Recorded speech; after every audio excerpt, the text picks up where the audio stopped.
Hello, I'm Jan Mulvey and you're watching the Red Men TV.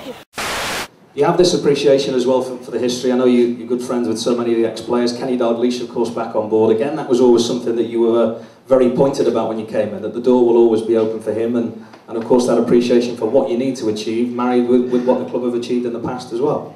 Yeah, I felt last season, especially the likes of Cara, and when I looked around the staff and the football club, I think any great club always has a reference to their history and the great past, and I just felt that we needed to bring that back into the club.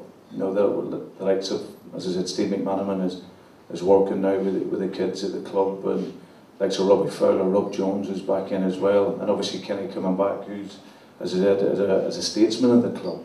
So for me, I seen that as a part of my duty as the manager, not only to win games, but to also, as I said, recreate and restore some of the great history to this club.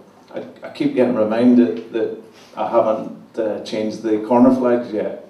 So I was told that the net's been red is good and the old sign I put up is good, but I'm missing the triangles in the corner flags. So I've got that to come. Still work to do on that for maybe next season.